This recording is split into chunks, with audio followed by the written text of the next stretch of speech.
사도행전 3장 1절에서 15절까지를 오늘 나누려고 하는데 다 읽진 않고 저희가 10절까지만 말씀을 읽어보고자 합니다. 그래서 성경 있으신 분들은 좀 같이 찾아보시고요. 또 없으신 분들은 또 천천히 귀 기울여서 들어보시면 될 것 같습니다.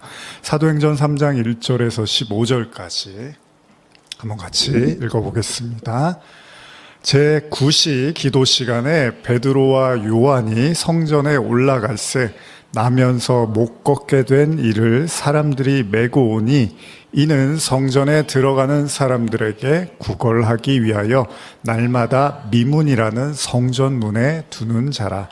그가 베드로와 요한이 성전에 들어가려 함을 보고 구걸하거늘 베드로가 요한과 더불어 주목하여 이르되 우리를 보라 하니 그가 그들에게서 무엇을 얻을까 하여 바라보거늘 베드로가 이르되 은과 금은 내게 없거니와 내게 있는 이것을 내게 주노니 나사렛 예수 그리스도의 이름으로 일어나 걸으라 하고 오른손을 잡아 일으키니 발과 발목이 곧 힘을 얻고 뛰어서서 걸으며 그들과 함께 성전으로 들어가면서 걷기도 하고 뛰기도 하며 하나님을 찬송하니 모든 백성이 그 걷는 것과 하나님을 찬송함을 보고 그가 본래 성전 미문에 앉아 구걸하던 사람인 줄 알고 그에게 일어난 일로 인하여 심히 놀랍게 여기며 놀라니라.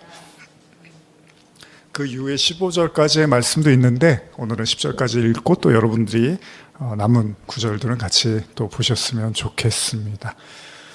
찬양하면서도 계속 나눴지만은 부활주일 잘 보내시고 또 이렇게 수예배 드리는데요.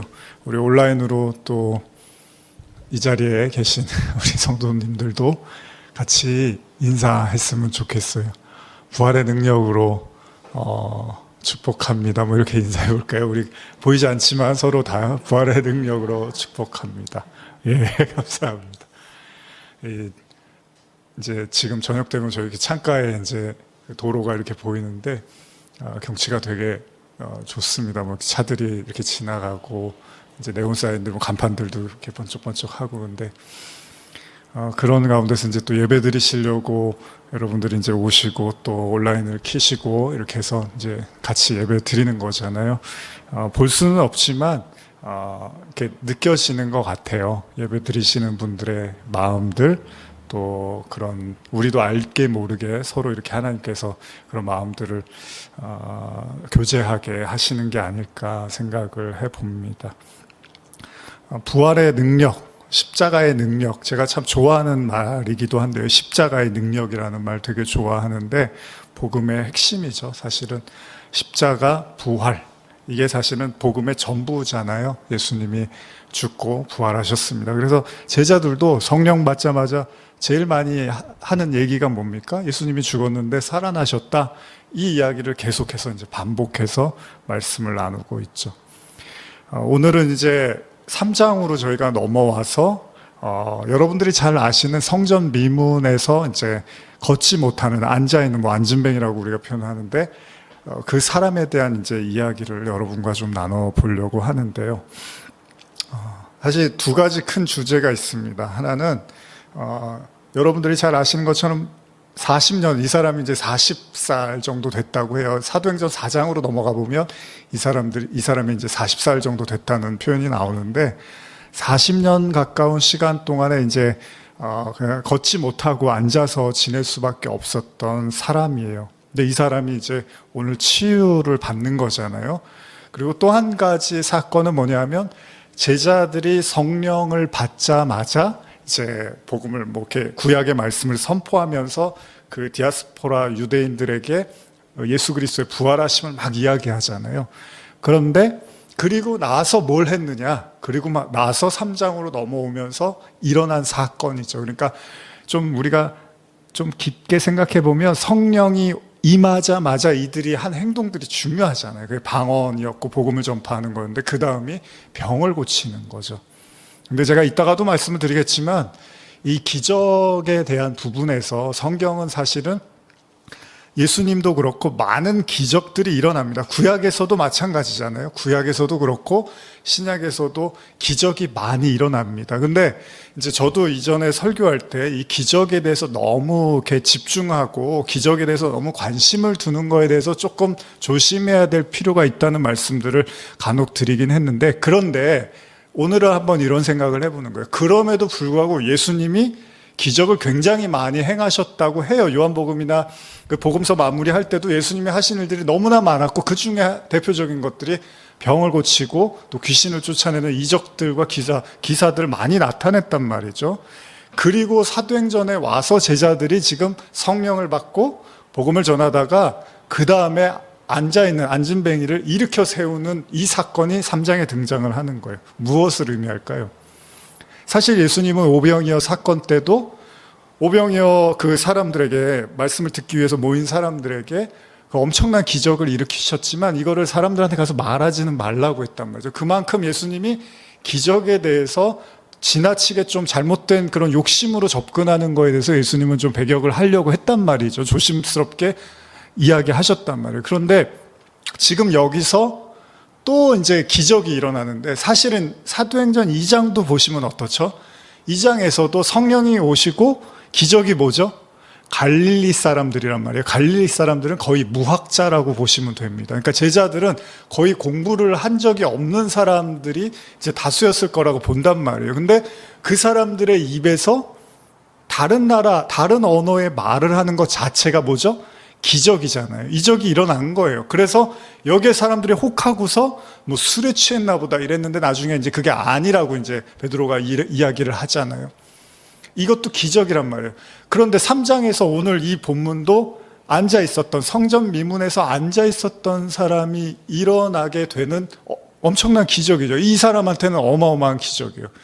근데 이 기적에 대해서 우리가 어떻게 이해할 것인가를 봤을 때, 물론 기적을 바라보고 기적만 바라보고 하나님을 믿는 것에 대해서 우리가 조심스러워하고, 예수님도 그렇게 하는 신앙이 음란한 신앙이다라고까지 말씀을 하셨단 말이에요. 바리새인들이나 이런 사람들이 무슨 기적을 보여줄 거야? 막 이런 얘기를 하니까 악하고 음란한 세대라고 표현을 했지만, 그럼에도 불구하고 성령의 능력이라든지 예수님의 사역 중에서 병이 고쳐지는, 특별히 이제 병이 고쳐지는 이 사건들을 계속해서 반복적으로 나타나는 건 무엇을 의미할까요, 여러분? 어차피 말에서는 안 믿어진다는 거예요. 인간은 어쨌든 간에 말로 해서 그것을 받아들이기가 어렵다는 거예요. 이 믿음의 한계성이라는 게 있는 거예요, 여러분. 인간은 어쩔 수가 없어요. 그러니까 예수님도 복음을 가리키자면 뭐 산상수훈도 하시고 말씀을 전하시지만, 그걸 물론 받아들이려고 하고 따라가려고 하는 사람도 있었지만 대부분은 예수님을 받아들이지 못했고 굉장히 불쾌하기도 했단 말이에요. 그래서 예수님이 보여준 것들이 기적과 이적을 행하시는 거예요. 실제로 그런 기적을 행하시면서 믿음을 위해서 했다라는 표현들도 쓴단 말이에요. 무슨 말이냐면, 우리가 많은 크리스찬들이 점잖게 잘 믿고 있는 것 같지만, 사실 제가 한번 질문해 보면, 여러분들 예수님이 정말로 이렇게 무덤에서 부활하신 게 믿어지세요? 예수님이 십자가에서 못 박혀서 죽으셔서 무덤에 들어가셨는데, 예수님이 이렇게 진짜로 죽으셨는데 뭐 천사들이 나타나서 예수님이 다시 살아나시고 제자들한테 막 나타나시고 심지어 나중에는 승천까지 하신 게 정말 믿어지십니까, 여러분? 솔직히 한번 생각해 보세요. 부활주일은 어떻게 지나갔는데 진짜 믿어지십니까? 부활하셨다고 정말 믿으실 수 있어요? 인간의 믿음의 한계치라는 게 있고, 누구보다 예수님은 그걸 잘 아셨단 말이에요. 하나님은 다 아시죠, 인간의 믿음. 그럼 우리가 이런 질문을 할 수 있어요. 그럼 아브라함은 어떻게 이삭을 바쳤습니까? 엄청난 믿음 아닙니까? 근데 아브라함이 아무런 경험을 안 한 게 아니에요. 이삭을 어떻게 바쳤냐면요, 이삭을 낳았잖아요. 절대 낳을 수 없는 상황에서 이삭을 낳았잖아요. 이미 기적을 경험했어요. 아내 사라는 경수가 끊어졌고 아브라함도 99세 비웃었단 말이에요, 하나님을. 무슨 자녀입니까? 이스마엘이나 축복해 주세요라고 했는데, 근데 100세에 이삭이 나와버린 거예요. 이미 아브라함이 기적을 경험했어요. 그 기적을 토대로 어쩌면 아브라함이 이삭을 바칠 수 있는 믿음을 가졌는지도 모른다. 그러니까 인간이 그냥 무작정 믿을 수는 없어요. 저와 여러분들이 이렇게 교회 나오고 신앙생활 하잖아요. 왜 신앙생활 하세요? 나는 그냥 태어날 때부터 갑자기 교회가 오늘 가고 싶어서 가서 그냥 그때부터 믿고 난 다 믿어. 그냥 성경 다 믿고 의심 안 해. 그럴 수는 없어요. 그런 사람은 없어요. 물론 그렇게 생각할 수도 있지만 개인이 결국 우리의 믿음의 한계라는 게 있단 말이에요. 그러니까 예수님이 그 믿음을, 우리가 믿음의 한계를 너무나 잘 아시기 때문에 기적을 보여주실 수밖에 없어요. 왜냐하면 그것이 접촉점이 된단 말이에요. 저분이 하나님의 아들이 아니고서는 저런 일을 할 수가 없지라는 이제 믿음의 출발의 선상에 설 수는 있으니까 그런 것들이. 그러나 그게 신앙의 마지막까지 그것만 바라보고 있으면 이제 문제가 되는 거지만 첫 출발선상에서는 저거는 하나님이 아니면 할 수 없는 일이 아니야라는 기적이나 신비로운 체험들을 통해서 이제 우리가 신앙을 조금씩 접하게 되는 건 사실이라는 거죠. 결국은 성령이 임하고 오늘 성전의 미문에 앉아있는 그 안진뱅이를 일으키는 놀라운 이제 사건이 일어납니다. 그러니까 여러분들에게도 제가 드리고 싶은 말씀이 사실 우리가 믿음이 그렇게 강하지 않다 보니까 우리가 왜 힘듭니까? 우리의 삶에서 기적과 이적이 일어나지를 않는 거예요. 여러분들이 생각하는 것만큼 기적이나 이적이 막 풍성하게 일어나면 좋겠는데 그러지 않다 보니까 신앙이 공허하고 좀 끌려가는 것 같고 힘들기도 한단 말이에요. 그러다 보니까 그런 일들이 일어나는 집회라든지 모임에 이제 사람들이 우르르 몰려가서 막 거기 가서 이제 막 그 기도하고 막 예배를 드리고 열광을 하잖아요. 근데 또 실제로 거기서 뭐 모든 사람이 또 다 그러는 건 아니란 말이에요. 아까 제가 첫에도 말씀드렸지만 예수님이 부활하셨지만 부활하신 예수님이 선택적으로 나타나신 거지 모든 사람이 다 볼 수 있게 나타나신 건 아니라는 거예요. 그러니까 병을 고치는 것도 예수님의 선택에 의한, 그러니까 예수님이 필요할 때 고쳐주신 거지 모든 사람한테 무조건 고쳐주시는 건 아니라는 거죠. 그럴 거면 그냥 다 병을 그냥 다 없애버리면 되는 거잖아요. 근데 우리가 그런 거예요. 우리는 기도를 해요. 예를 들면은 어떤 기도를 했는데 그 기도가, 여러분들 이제 우리 사순절 때 기도 많이 했잖아요. 한 가지 제목을 놓고 저도 이제 기도했는데, 근데 뭐 이제 기도 다 했는데 뭐 아무 일도 안 일어났는데요? 이런 생각 할 수도 있단 말이에요. 근데 오늘 이제 본문에서도 제가 말씀드리고 싶은 건데, 그게 그러면 안 일어난 게 응답이 안 된 거고, 우리가 원하는 방향으로 가야지 이제 응답이 된 걸로 우리는 생각을 하지만, 하나님이 모든 사람에게 동일하게 다 기적을 나타내지는 않는 것이, 뭐 예전에 그 영화 같은 거 보면 브루스 올마이티인가요? 뭐 그런 거 보면은 뭐 어떤 신적인 능력을 사람이 이제 갖게 되면서 자기가 이제 기도를 들어주려고 하는데 기도가 막 다 뭐 로또 되게 해달라고, 복권 당첨되게 해달라는데 귀찮아갖고 그냥 다 오케이를 해버렸어요. 그랬더니 여기저기서 복권이 다 당첨이 돼갖고 막 폭동이 일어나고 난리가 나는 거죠. 뭐냐면 하나님이 응답을 하는 경우도 있지만 하지 않는 경우도 있는데 그것도 하나님의 선택적, 하나님의 판단 결정이란 말이죠. 무슨 말이냐면 하나님이 후회 없는 선택과 결정을 한다면 일어나는 사람한테도 일어나야 될 이유가 있는 거고 일어나지 않아야 될 사람에게는 일어나지 않아야 될 어떤 이유가 있다라는 거잖아요. 그러니까 오늘 우리가 이런 본문을 보면서 그래, 성전 미문에서 저 사람이 번쩍 일어났는데 나한테는 그런 일 전혀 나는 본 적도 없고 겪어본 적도 없어라고 해버리면 이 본문을 제가 여러분과 나누는 순간에 여러분들이 좌절하는 거예요. 그래, 말은 참 좋은데 현실적이지 않은 본문이지. 누군가에게는 일어날 수도 있지만 나한테는 아직 그런 일은 없지라고 생각할 수도 있다는 겁니다. 서론이 좀 길었지만 오래전 이야기 같아요. 아주 오래된 건 아닌데 혹시 여러분들도 기억이 있으실 거예요. 요즘은 이제 대부분 인터넷을 통해서 다 이렇게 보잖아요. 뭐 정보라든지 패션이나 뭐 문화나 이런 거 다 인터넷, 뭐 영화도 다 인터넷으로 보고 하잖아요. 인터넷 통해서. 근데 예전에 혹시 그 월간 잡지 같은 거 기억나시죠? 가끔 한때 그 많이 사서 보셨던 기억들 있잖아요. 근데 지금은 책을 잘 많이 안 보지만 그때는 이제 잡지들 이렇게 열심히 샀던, 아주 오래전도 아니었던 것 같아요. 한 10년, 뭐 15년 전 이때였던 것 같은데 그런 잡지책이 한동안 제 기억에 많이 팔리던 때가 있었어요. 그 왜 그러냐 하면 조금 더 여러분 생각해 보시면 그 잡지를 사면 부록이 딸려서 나왔어요.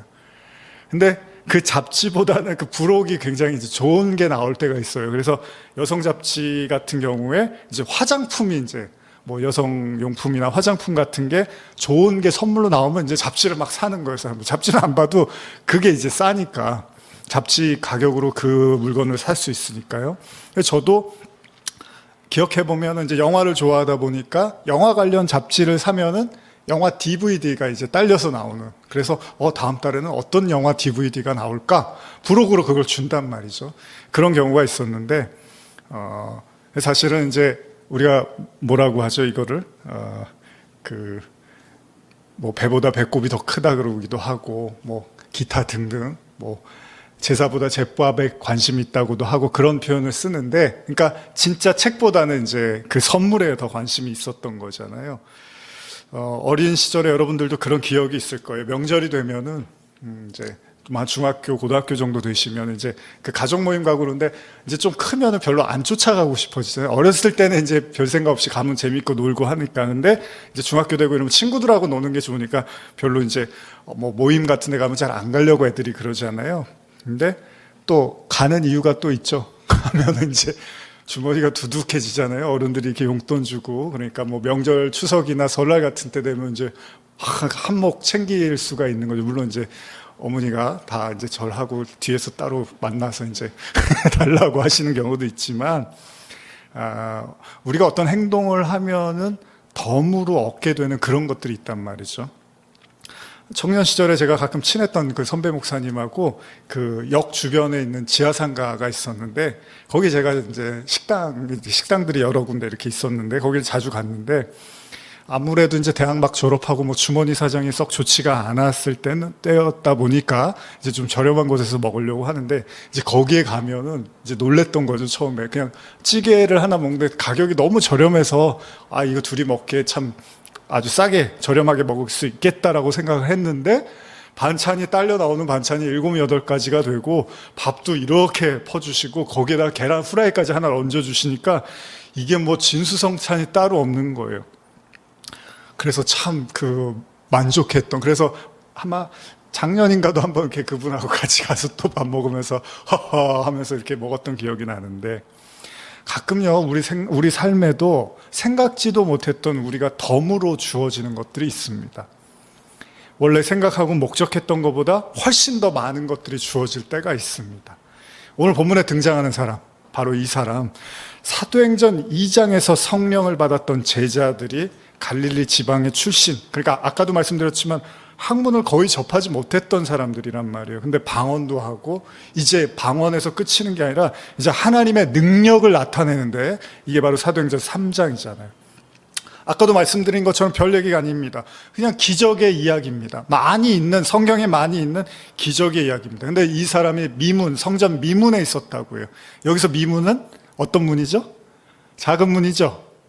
아니죠. 아름다운 미자죠. 그래서 그러니까 얼핏 생각하면 우리가 작은 문이라고 생각할 수 있는데, 아름답다라는 뜻이거든요. 그래서 고린도산 황동으로 만든 문이라고 해요. 그래서 그 역사가 요세푸스에 의하면은 어마어마하게 화려했나 봐요. 그래서 뭐 웬만한 은과 금으로 이렇게 치장한 것 못지않게 굉장히 화려한 문이었다라고 이야기를 하는데, 안타까운 건 뭡니까? 오늘의 주인공이 걷지 못하는 신세다 보니까, 물론 걷지 못하면 누가 이렇게 업어서 데려갈 수도 있는데, 걷지 못하고 태어나면서 이제 아팠던 사람인데, 이 사람을 누군가 매일 데려다 주는데, 그 미문에. 근데 미문 안으로 들어가는 게 아니라 미문 앞에서 동냥을 하게끔 해서 그를 매일마다 데려다 줬대요. 사실 좀 슬픈 이야기잖아요. 물론 여기에는 시사하는 바가 있습니다. 근데 제가 오늘은 깊은 얘기보다는 좀 우리가 다 이렇게 이해할 수 있는 선에서 좀 나누고, 다음 주에 좀 연결해서 이걸 나누려고 하는데, 어쨌든 이 사람은 한결같이 성전 안에는 못 들어가고 매일마다 그 성전 문 앞에서 동냥을 하면서 사는 거예요. 그리고 이를 마침내 성전에 오후 3시에 이제 그 기도하러 올라가는 관습이 있었는데, 이때 베드로와 요한도 그 시간에 올라가던 중에 이 사람을 발견을 하게 되는 거죠. 근데 이 사람이라는 게 그렇습니다. 우리가 우물 안의 개구리라는 말 이제 자주 하잖아요. 사실 오늘 이 본문 중에 이제 중요한 내용 중에 하나가 육체의 연약함이잖아요. 아픈 사람에 대한 이야기죠.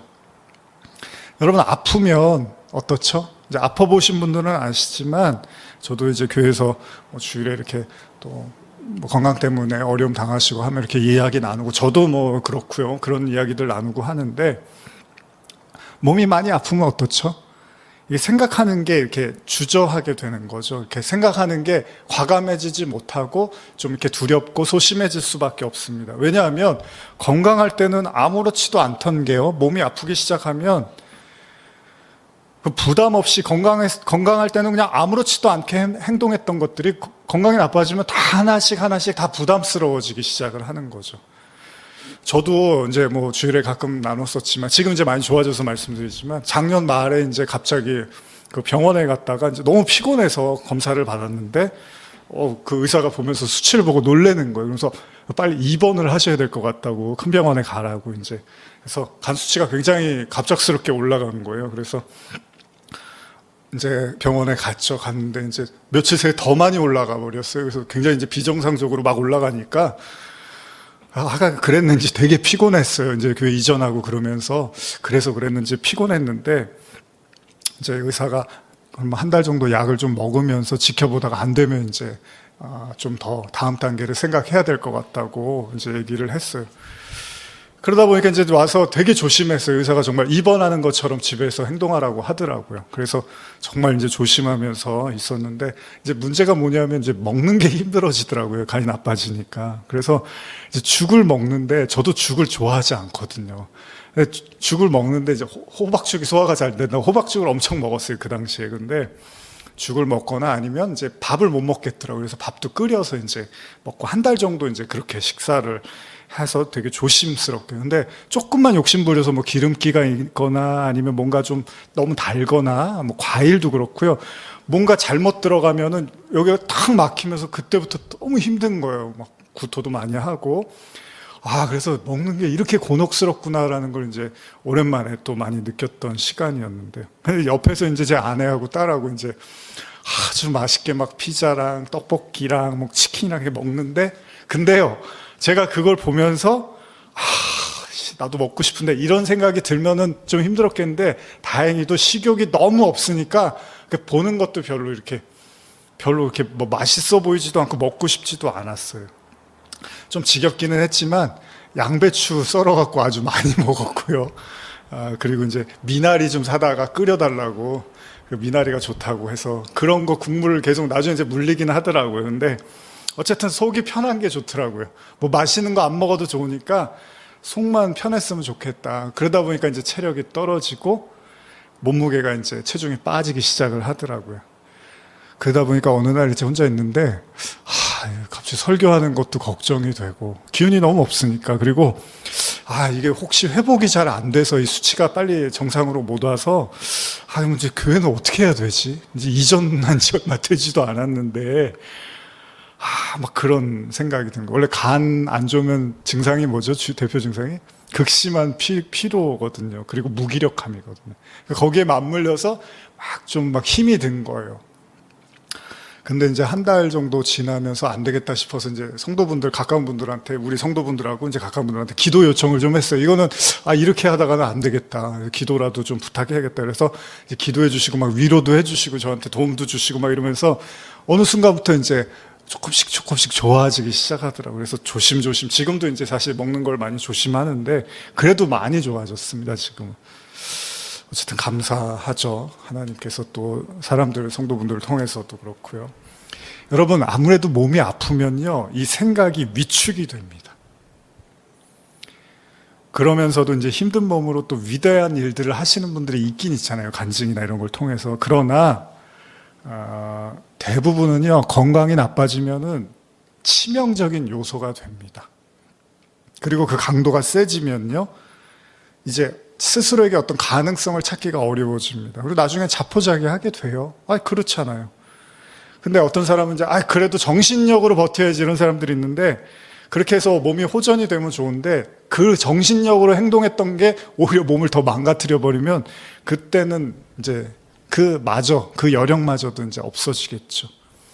오늘 성경에 등장하는 이 사람, 이 사람은 40년 동안 이 고통을 받으며 살았습니다. 아니, 오히려 여기서 그냥 동냥이라도 할 수 있는, 동냥질이라도 할 수 있는 게 차라리 잘 됐다라고 위안을 삼고 살았는지도 모릅니다. 왜냐하면 40년 동안 누구 하나 자기를 도와주고 해결해 줄 사람은 없었어요. 뭐 병원에 안 해봤겠습니까? 다 해봤어요. 근데 안 돼요. 그러니까 그냥 이렇게 앉아서 동냥할 수 있는 것만으로도 어쩌면 감사하고 이게 최선이라고 여기며 살았을 거예요.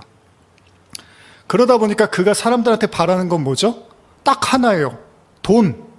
돈만 주면 되는 거예요. 지나가면서 나한테 돈만 주면 되는 거예요. 그래서 사람들이 자기를 성전 미문에다가 갖다 놓은 겁니다. 근데 공략을 잘했어요. 목도 좋잖아요. 사람도 많고. 또 하나, 이 성전에 가는 사람들이 뭐하러 가는 거예요? 기도하러 가는 거잖아요. 그러다 보니까 덕을 또 쌓아야 돼요. 내가 또 착한 행동을 하면 하나님이 복을 주실 거 아니에요. 그러니까 미문에 앉아있는 그 사람에게 동냥을 하면, 돈을 주면 하나님이 나를 또 축복해 주겠지라고 생각을 할 수 있겠죠. 그러니까 누이 좋고 내부 좋고 그런 거예요. 다른 길은 없습니다. 이 사람은 여기 앉아서 그걸 하는 게 그냥 이 사람의 최선이에요. 이 사람이 받아들여야 될 현실이고 그걸 그냥 오히려 감사해야 되는 거죠. 그런데 이때 성전을 향해서 가던 방금 성령을 받은 따끈따끈한 성령을 받은 이 베드로와 요한, 엄청난 경험을 한 이 베드로와 요한이 그를 발견하고 그도 베드로와 요한을 발견합니다. 여느 때처럼 이 병자는 뭐라고 했겠습니까? 돈 달라고 했겠죠. 돈 조금만 주세요. 조금이라도 좋으니까 몇 푼만 주시면 됩니다. 그랬더니 베드로와 요한이 그를 주목해서 본 거예요. 그냥 몇 푼만 주면 되는 거예요. 그러면 이 이야기는 여기서 끝나는 겁니다. 그런데 이때 베드로와 요한이 우리를 주목해서 보라고 말을 합니다. 그렇습니다. 고된 인생살이에 지친, 그리고 자신의 상태와 상황을 너무나 잘 알기 때문에 지금의 상황이 최선이라고 여기며, 그래서 결론은 뭐예요? 몇 푼만 주면 돼요. 그럼 나는 행복해요. 라고 생각하는 그에게 사도들은 자기를 보라고 이야기를 합니다. 갑작스러운 요구에 이 남자는 무슨 생각을 했을까요? 왜 저러는 거예요, 갑자기? 그냥 돈만 주고 가면 되는데. 그런데 그러자마자, 그 생각이 끝나자마자 베드로의 입에서 실망스러운 말이 나옵니다. 뭐예요? 은과 금은 나에게 없다. 제일 듣고 싶지 않았던 말. 돈 없으면 그냥 지나가던가 왜 나를 보라고 하는가. 그가 바라는 건 돈입니다. 다른 거 아닙니다. 돈만 주면 돼요. 큰 돈도 아닙니다. 그저 몇 푼이면 돼요. 근데 돈이 없다 그러니까 볼장 다 본 거 아니에요. 이 사람들하고 더 이상 할 얘기가 없잖아요. 여러분, 이익이 안 되는데 굳이 그 사람은 뭘 얘기를 합니까? 그것이 그가 살아온 방식입니다. 돈을 줄 것 같은 사람이면 국어를 하고, 그렇지 않을 것 같은 사람이면 빨리 패스해버리면 되는 거예요. 아마도 성전 미문에서 그는 앉아서 어떤 생각을 했을까요? 수많은 사람들을 판단하고 평가했을 거예요. 야, 저 사람은 저렇게 보여도 그래도 돈 많이 줘, 나한테. 저 사람은 굉장히 거룩한 것 같지 한 번도 나한테 돈 준 적 없어. 저 사람은 매번 지나갈 때마다 나를 아예 피해가더라. 혼자서 이 생각 저 생각하면서 사람들을 판단하고 평가했을지도 몰라요. 그리고 오늘 본 이 두 사람은 돈이 하나도 없구나, 그렇게 생각했을지도 몰라요. 우리도 그렇지 않습니까? 나를 중심으로, 나의 이익을 중심으로 우리도 누군가를 그렇게 평가할지도 모릅니다. 그런데 거기서 끝이 아니었어요. 그 말이 순간적으로는 실망이 됐을 수도 있지만 그 다음 말, 그래, 나는 은과 금은 없어. 그런데 나사렛 예수의 이름을 너에게 주고 싶어. 이런 얘기를 한단 말이에요, 베드로가. 문제는 그 다음입니다. 그 나사렛 예수라는 말이 베드로의 입에서 나오자 베드로가 그의 오른팔을 붙잡고 그를 일으키기 시작하는데, 정말로 기적과 같이 그의 발과 발목에 힘이 생기고 일어나기 시작하고 걷더라는 거예요. 그리고 심지어는 뛰기 시작하고 춤을 추더라는 겁니다. 이게 순간적으로 이에게 일어난 일입니다. 지난 40년 동안 모든 걸 체념하고 받아들였어요. 이게 자기의 신세고 인생이고 운명이라고 여겼던 그 모든 것을 한순간에 뒤엎고서 완전히 새로운 세상이 그에게 열리더라는 겁니다. 아무렇지도 않게 걸어다니는 사람은요, 40년 동안 앉아서 산 사람을 죽었다 깨어나도 이해할 수는 없을 겁니다. 그 심정을 어떻게 이해할 수 있겠습니까? 우리에게는 일상인데 누군가에겐 기적입니다. 또 여러분들에게는 어떤 사람들이 기적처럼 보일 수도 있을 거예요. 몸이 나아버렸습니다. 갑자기 돈 몇 푼 구했는데 생각지도 못하게 덤으로 몸이 그냥 나아버렸어요. 이렇게 기쁜 일이 어디 있습니까? 성전 미문이 자신의 운명의 장소, 그냥 팔자겠거니 생각했는데 이제 성전에 들어가는 사람이 돼버렸습니다. 나는 그냥 성전 미문에서 평생 구걸만 하다가 죽을 운명이라고 생각했는데, 그것도 어디냐라고 생각했는데, 그 수많은 사람들을 보면서, 자신의 눈앞에 지나다니는 수많은 사람들이 성전을 들어갔다 나오는 수많은 사람들을 보면서 앉아서 그들을 우러러 쳐다보면서 저희와 나는 다른 운명이구나라고 생각하며, 그렇게 매일매일 생각했던 그 사람에게 당당히 성전에 들어갈 운명이 주어지더라는 겁니다. 누군가에겐 당연한 일이 누군가에게는 엄청난 은혜가 아니고서는 안 되는 일입니다. 지난 부활주의를 보내면서 희망에 대한 이야기를 나눴습니다. 한 영화의 대사를 인용하면서 희망은 때때로 사람을 미치게도 한다고 말하기도 했습니다. 그렇습니다. 성전 미문에 앉았던 40세 된 이 사람은 어떤 희망조차도 갖지를 않았습니다. 그냥 현실을 최선이라고 여기며 받아들였을 뿐입니다. 마치 38년 된 병자가 단숨에 예수님을 만나고 일어났던 것처럼 이 사람에게도 그 일이 일어나 버린 겁니다. 38년 된 그도 나았고 40년 된 나도 나았던 거죠.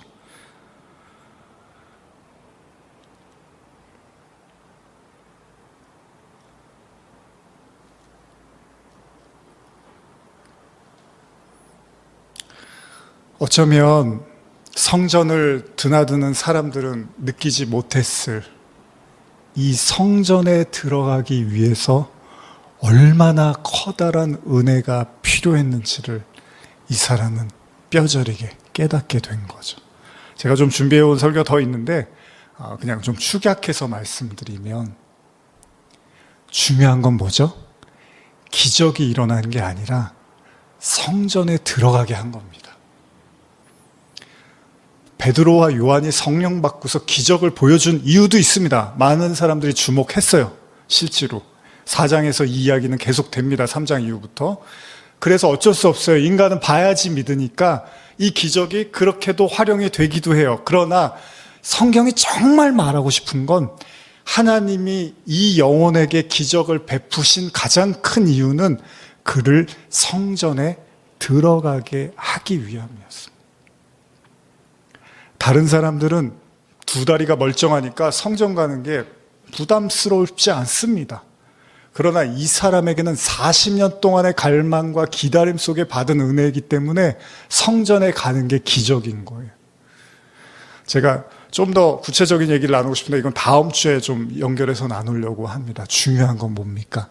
하나님의 관심은 성전에 들어가게 하는 겁니다. 사실 이 성전은, 이 예루살렘 성전은 AD 70년에 멸망할 성전입니다. 이미 베드로와 요한이 성령을 받고 요엘서에서 성전의 멸망에 대한 언급도 하고 있어요. 같이 세상의 심판과. 그러면 눈에 보이는 그 성전 들어가는 게 그닥 중요한 건 아니에요. 여기에 감춰진 메시지가 있는 거예요. 뭐예요?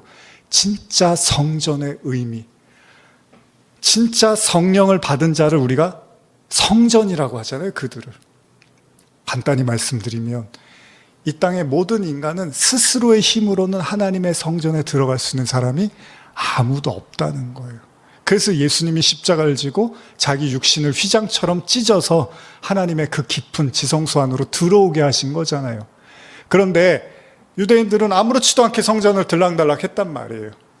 은혜 뭐 그런 거 아니에요. 다리만 멀쩡하면 되는 거예요.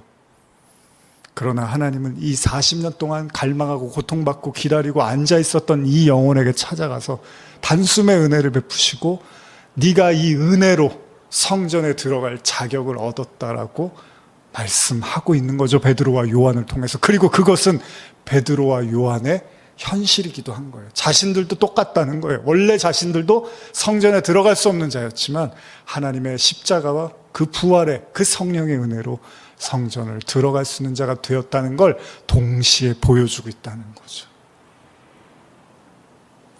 하나님의 은혜가 아니곤 하나님의 전에 들어갈 수 있는 존재가 아니라는 거예요. 우리는 그 하나님의 깊은 지성소까지 들어갈 수 있는 유일한 은혜는 예수 그리스도의 십자가와 부활 외에는 없다는 거죠.